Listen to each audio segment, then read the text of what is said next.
አዲስ 1879 ውድ የአዲስ 1879 ቤተሰቦች ዝግጅታችንን ሰብስክራይብ ያድርጉ፣ ለወዳጅ ዘመዶ ያጋሩ፣ የሚሰማዎትን አስተያየት ይስጡን። ይህን ዝግጅት አድምጠው አንዳች ቁም ነገር እንደሚያገኙ እርግጠኞች ነን። እነሆ ወደ ታሪካችን፣ ወደ ወጋችን፣ ወደ ጫወታችን እንለፍ። ስለ ቤተሰብነቱ ከልብ እናመሰግናለን። አዲስ 1879 ይህ የአዲስ 1879 የታሪክ ማስታወሻ ነው።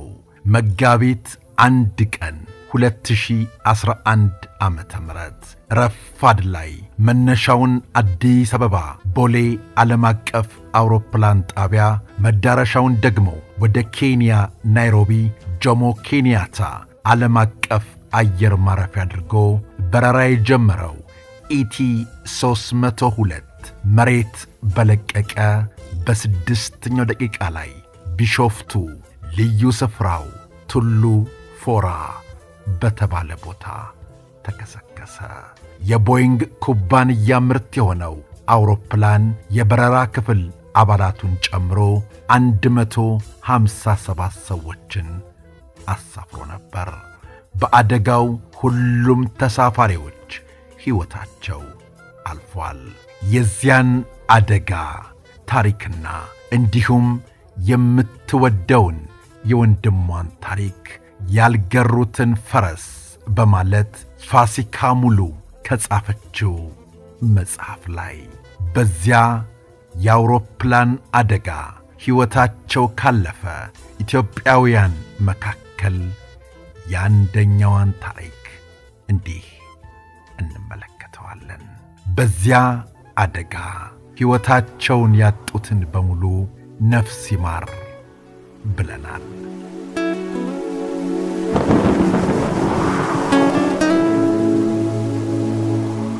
ለወራት በአእምሮዋ ቀርጻ ያስቀረቻትን ሰው ምስል የአደጋው ሰሞን ደጋግማ በቴሌቪዥን መስኮት የተመለከተች አንዲት ሴት ከኤልሳቤጥ ቤተሰቦች ቤት እያሮጠ ያደረሳት የሥጋ ዝምድና ወይ ደግሞ የረጅም ጊዜ ትውውቅ አልነበረም።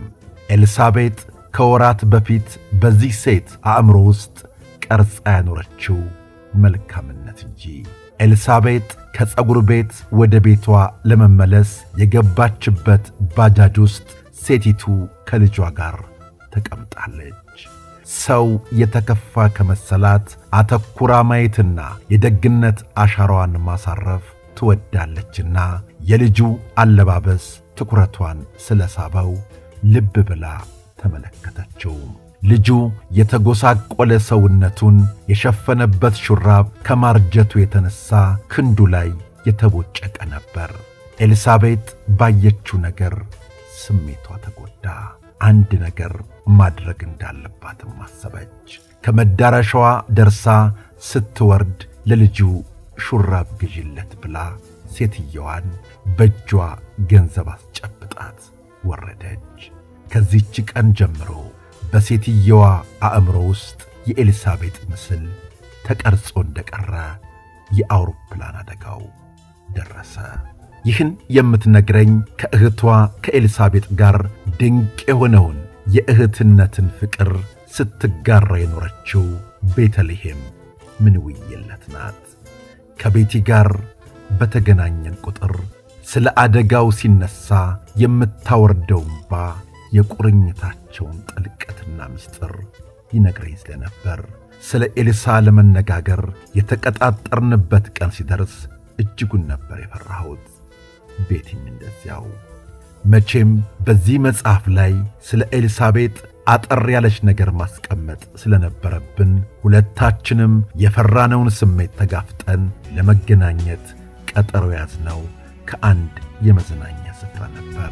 እንኳን ሲን ያንጀት እኔ አገር አዘንልሽ የእድሜ ልክ አዘኔ እኔ ያፍታ ዜና ሆነሽ ናፍቆት እንደቀጣኝ እኔ አይንሽን ሳላይ ድንገት ወደቅሽብኝ እኔ አዳልጦች ሰማይ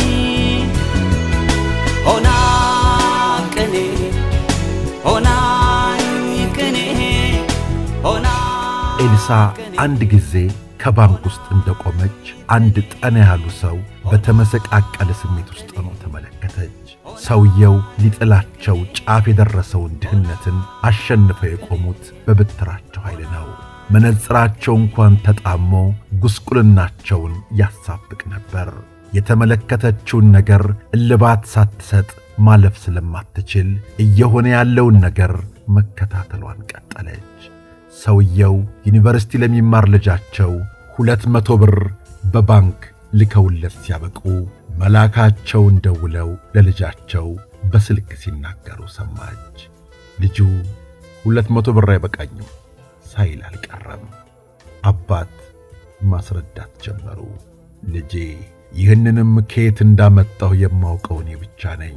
ይኸው በዚህ ወር አሞኝ 5 ቀን ከሥራ በቀር ደሞዜን ቆርጠው ነው የከፈሉኝ ብለው ለልጃቸው ሲናገሩ ሰማች አለችና ቤት ያቀረቀረች። ኤልሳ ይህን አባትንና ልጅን ያላገባባውን ችግር በአቅሟ ለመደገፍ ጊዜ አልፈጅባትም። ጠጋለችና ለአዛውንቱ በእጃቸው ብር አስጨበጠቻቸው። ይህን ጊዜ ጎብጠው የነበሩት ሰው ከመቅጽበት ጉልበት አግኝተው ሲበረቱ ተመለከተች። ይህ ለሷ የሕይወት ዋነኛው ስኬት ነበርና ደስታውን አልቻለችውም። ቤቲ ይህን ከተናገረች በኋላ እንዳይወርድ ስመኝ የነበረውን እንባዋን ቁልቁል አወረደችው።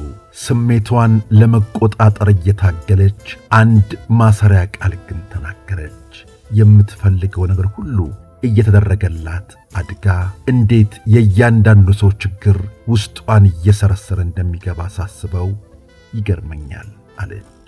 እኔም የኤልሳ ስብዕና ገዝፎ ታየኝና እንደ አብዛኛው ሰው ትንሽ ነው እያልኩ ሳላደርግ ያለፍኳቸው የበረከት ሥራዎች ይቆጩኝ ጀመር። ለአዛውንቱ እንደ ተራራ ተቆልሎ የታያቸው 200 ብር ለሌላው ሰው ግን የአንድ ማኪያቶ ዋጋ መሆኑን በትዝብት አሰብኩትና ከተሰጠን ትልቅ ነገር ላይ ትንሽ ቆንጥረን የሌሎችን ሰፊ ሕይወት ሽንቁር እየደፈንን ብንኖር ኖሮ ዓለማችን ምን ያህል ውብ ትሆን ነበር ብዬ ጠየቅኩና ይህን ሳናደርግ የምንኖረውን እኛን ወቅሼ እንደ ኤልሳቤጥ ባላቸው ነገር እጃቸውን ሲዘረጉ ኖሮ ያለፉት ሁሉ አከበርኳቸው።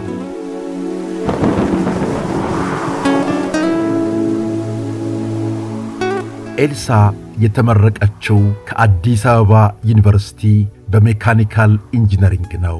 ከዚህ ዩኒቨርሲቲ ይዛ የወጣችው ደግሞ ዲግሪዋን ብቻ ሳይሆን የትዳር አጋሯንም ጭምር ነው። ከባይህ ጋር የተዋወቁት የዩኒቨርሲቲ ተማሪ እያሉ ሲሆን ትዳር መስርተው አንድ ልጅም ወልደው ነበር። ቆማ ልታሳድገው አልታደለችም እንጂ። ኤልሳ ከተመረቀች በኋላ በተማረችበት መስክ ሥራ እስክታገኝ ድረስ ያባከነችው ጊዜ አልነበረም። የተለያዩ ሥራዎችን ትሠራ ነበር። በመጨረሻም በሙያዋ ተቀጥራ ትሠራ ከነበረበት የጨርቃ ጨርቅ ፋብሪካ ወጥታ ከኢትዮጵያ አየር መንገድ ተቀጠረች አለች ቤቲ። ያቺ ወደ አየር መንገድ ለመቀጠር የሄደችበት ቀን ምን ያህል እንደምትቆጫት ገጽታዋ ላይ ይነበብ ነበር። አንዳችን በአንዳችን ደስታና ስኬት ውስጥ እጃችን እያስገባን እህትነት ከሰጠን ጸጋ አልፈን ፍቅርን ያለምንም ገደብ ስንጎነጨው ኖረን።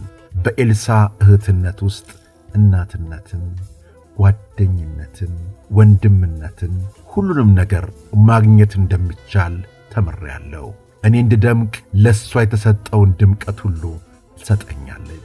አመመኝ ካልኳት ምህረትን ስትለምንልኝ የምታደርስ እሷ ናት። ከፋኝ ካልኩ የደስታን ምንጭ የምትፈልግልኝ እሷ ናት።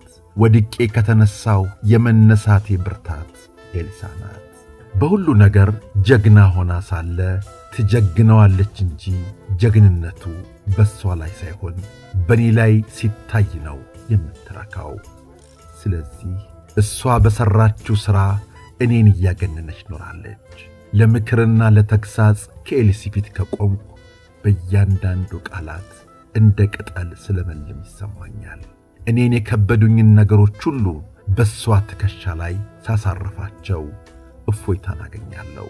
በእነዚህ ሁሉ ምክንያቶች ኤልሲ ለኔ በሰው አምሳል የመጣች ጠባቂ መላእክት ነበረች ብል ማን ነው አጋነንሽ ብሎ የሚሞግተኝ አለች ቆፍጠን ብላ። እኔ ግን መልስ አልሰጠኋትም። አቀርቅሬ ጸጥ አልኩኝ። ቤቲ ንግግሯን ስትቀጥል ቀና ብዬ ተመለከትኳት። በቁጭት ስሜት ውስጥ ነበረችና የምትለኝን ለመስማት ከገባሁበት የሐዘን ስሜት ወጥቼ ራሴን አረጋጋው። የኤልሲ በፍጥነት ከዚህ ምድር ማለፍ ብዙ ጥያቄ ፈጥሮብኝ ነበርና ላለፉት 2 ዓመታት በእንቆቅልሽ ዓለም ውስጥ እንድኖር አድርጎኛል። ብዙዎች ለጥያቄ መልስ ይሆናል ያሉትን ሁሉ ይዘውልኝ ይመጣሉ። እነሱ የሚያመጡት መልስ ግን እንደገና ሌላ ጥያቄ ይፈጥርብኛል። ነገር ግን መልካም ሰው በምድር ላይ አይበረክትም የሚለውን ቃል አምኜ እንድቀበል የረዱኝን አንድ አባት መቼም አልረሳቸውም አለች ቤቲ። እኚህ አባት እንዲህ ነበር ያሉኝ። ገበሬው ከዛፉ ላይ የሚለቅመው የበሰለውን ፍሬ እንጂ ያልበሰለውንማ ለምን ይለቅመዋል? እግዚአብሔርም ፍሬ ያፈሩትን ቶሎ የሚወስዳቸው በዓለም ነገር ወድቀው እንዳይበሰብሱ ነው። የሚተው ደግሞ ገና በሕይወታችን ፍሬ ያላፈራነውን ብቻ ነው። እንድንጠፋ አይፈልግምና የንስሐ ጊዜ ሰጥቶ ፍሬ እስክናፈራ ድረስ ይጠብቀናል ብለው በገበሬው በኩል ያስተማሩኝ ትምህርት የዘላለም ስንቅ ነው የሆነኝ ብላ ስታጫውተኝ ለኔም ባላሰቡት መንገድ መልስ ናቸው። ጥም እንደበገረው አብግኑት ብርሃ መንገድ ገረሻሉ አሸንፎ ሹሃ ሰጥቼው ነበረ በስለት አደራ በደጋግባት ብዬ ያንን ደጋሞራ በቤቲ ገጽታ ላይ መጽናናትን እየተመለከትኩ ስለሆነ የኔም ስሜት እየበረታ መጣ። ያደጋው ቀን የነበረው ነገር አስፈሪ ነበርና ፈራ ተባያልኩ። በዕለቱ የነበረውን እንድትነግረኝ ጠየቅኳት። ወደ ኬንያ ይበር የነበረ አውሮፕላን ወድቆ ተከሰከሰ የሚል የስልክ መልእክት ቢደርሰኝም ኤልሲ እንዲህ በፍጥነት ለመሞት ወደ ምድር የመጣች ሰው ስለማትመስለኝ ልቤ ለመደንገጥ ጊዜ ወስዶበት ነበር። ወደ ባለቤቷ ደውዬ ያልተነሳልኝ ስልክ ግን ያመጣብኝን ድንጋጤ ልቋቋመው አልቻልኩምና ከማርያም ፎቶ ስር ብርክክ ብዬ ማርያምዬ አልኳት። ልክ ኤልሲ ትጠራት እንደነበረው እህቴን ወደ ቤቷ በሰላም መልሽልኝ ነበር ያልኳት። ልመና ሳይሆን ትዕዛዝ በሚመስል መልኩ። በዚህ መሃል ባለቤቷ መልሶ ደወለ። ኤልሲ የበረረችበት አውሮፕላን የወደቀው ሲለኝ እንዴት ኤርፖርት እንደደረስኩ አላውቅም። የሄድኩት ግን ኤልሲን አግኝቼ ወደ ሕክምና ቦታ ለማድረስ እንጂ ስለሞት ለመስማት አልነበረም። ከስፍራው ስንደርስ ትክክለኛውን ነገር ለመስማት ላይ ታች ስንል አባቴ በንብርክክ ወደ ግቢው ሲገባ ተመለከትኩት። ግቢው በሰቆቃ ተሞልቷል። አንዳንዱ በድንጋጤ እንደ እንጨት ደርቆ ቆሟል። ሌላው በእንባ ይራጫል። የአየር መንገዱም ሰራተኞች ግራ በተጋባ ስሜት ውስጥ ሆነው በአውሮፕላን ውስጥ የነበሩትን ሰዎች ስም ዝርዝር መናገር ጀምረዋል። ግን ስለሆነው ነገር በግልጽ የነገረን አልነበረምና ተስፋችን ጨርሳ አልጠፋችም ነበር። በመጨረሻም አንድ የአየር መንገዱ ባለስልጣን አንገታቸውን ደፍተው ከፊታችን ቆሙ አለችና ከተረጋጋችበት ስሜት ወጥታ ፊቷን የሐዘን ማቅ አለበሰችው። የአየር መንገዱ ባለስልጣን ገጽታ በድፍረት የተመለከተ ሁሉ ከሞት ጋር በአካል የተፋጠጠ ያህል በፍርሃት ይርበደበድ ነበር። ቤተሰቦች ዛሬ የከፋ አደጋ ደርሶብናል፣ ከአደጋው አንድም የተረፈ ሰው የለም ሲሉ በድንጋጤ ከውስጤ የተቆረጠው ነገር ይኸው ዛሬም ድረስ አልተቀጠለም። ብቻ በሞት ላይ የጀገንኩ እስኪመስለኝ ድረስ ዘልዬ ሰውየውን ያስኩና አንድ ሰውማ ተርፏል እያልኩ መጮህ ጀመርኩ። ይህን የምለው በኔ እምነት ተማምኜ ሳይሆን ኤልሲ በራሷ እምነት ትድናለች ብዬ ስላመንኩ ነበር። ግን የሆነው ሁሉ ሰውየው ያሉት ነውና ይኸው ኤልሲ በሌለችበት ብዙ ወራት ተኖረ አለች ቤቲ በአይኗ የሞላውን እንባ ቁልቁል እየለቀቀችው። ጥም እንደበገረው አብግኑት ብርሃን መንገድ ገረሻሉ አሸንፎሽዋ ሰጥቼው ነበረ በስለት አደራ በደጋግባት ብዬ ያንን ደጋሞራ ለመጨረሻ ጊዜ የባለቤቴን ድምጽ የሰማሁት እሁድ ጠዋት ከኤርፖርት በደወለችልኝ ጊዜ ነው አለ የኤልሳቤጥ ባለቤት ባየ ለአንድ የአልጀዚራ ጋዜጠኛ በሰጠው ቃለ ምልልስ ላይ። እሁድ ጠዋት ወደ በረራው ለመሄድ ስትነሳ እኔና ልጄ ተቃቅፈን ተኝተን ነበር። አስተያየታችንን አይታ ልትቀሰቅሰን አልፈለገችምና ሳትሰናበተኝ ወጣች። አውሮፕላን ውስጥ ከመግባቷ በፊት ግን ስልክ ደወለችልኝና ከቤት ስትወጣ ከልጄ ጋር እንደተኛው ፎቶግራፍ እንዳነሳችኝ ስትመለስ ፎቶውን እንደምታሳየኝ ነገረችኝ። አለባይህ ፊቱ በሐዘን ማቅ ጨፍግጎ በጊዜ ስለምመለስ አብረን ምሳ ከቤት ውጭ መብላት እንችላለንና 7 ሰዓት ላይ ከኤርፖርት መጥተህ ትወስደኛለህ አለችኝ። እኔም ለጠብቃት ዝግጁ ነበርኩ። እሷ ግን አልተመለሰችም፣ ዳግመኛም አትመለስም አለና በአንድ እጁ ግንባሩን ጨምድዶ እንዳቀረቀረ ቀረ። እምባዬ ጋረደኝ አድማሶ ሳይበቃ ቀናጨ ለማበኝ የኒጀ በርተልካ ዋጉቻ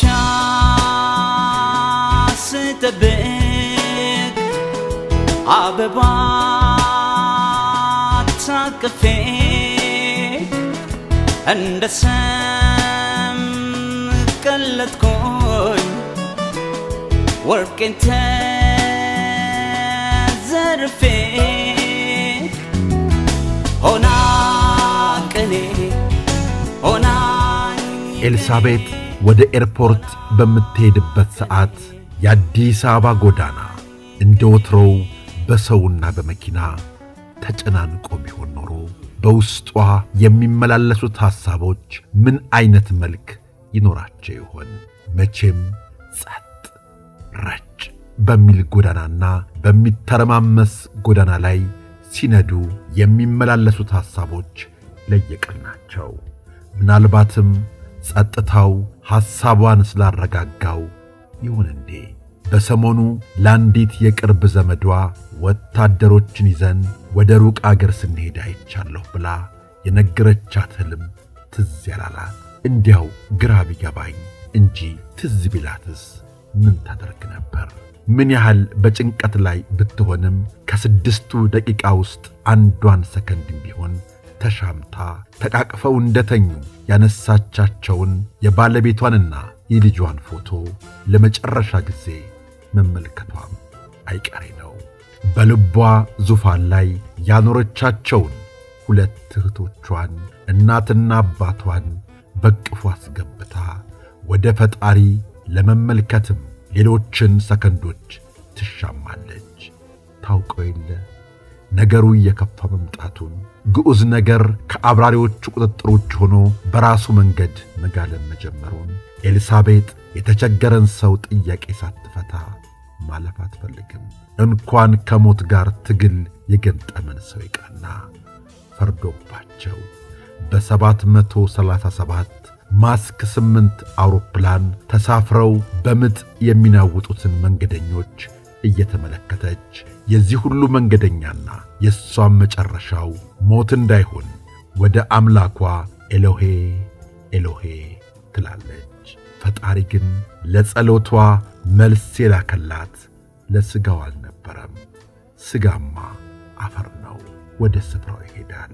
የጸሎቷን ዋጋ የከፈላት ነፍሷን በቅፍ ውስጥ በማስቀመጥ ነው ስትል ፋሲካ ሙሉ ያልገሩትን ፈረስ በተባለው መጽሐፍ ላይ የበረራ አስተናጋጅ የሆነችውን የኤልሳቤጥ ምንውየለትን ታሪክ አንድ ሰውማ ተርፏል ስትል የገለጸችውን እንዲህ እምባዬ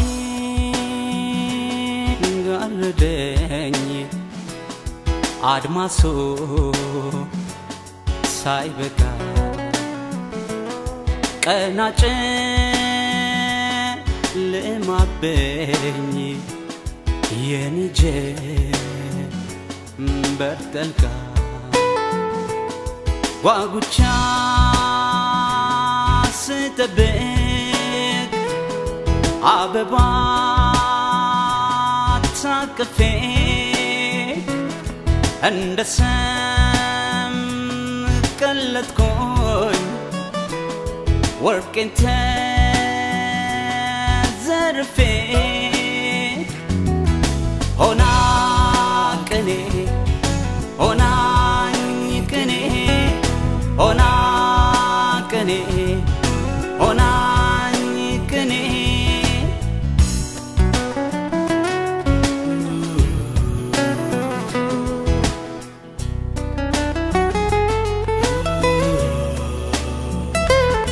ጥም እንደበገረው አብግኑት ብርሃ መንገድ ገረሻሉ አሸንፎ ሹሃ ሰጥቼው ነበረ በስለት አደራ በደጋግባት ብዬ ያንን ደጋሞራ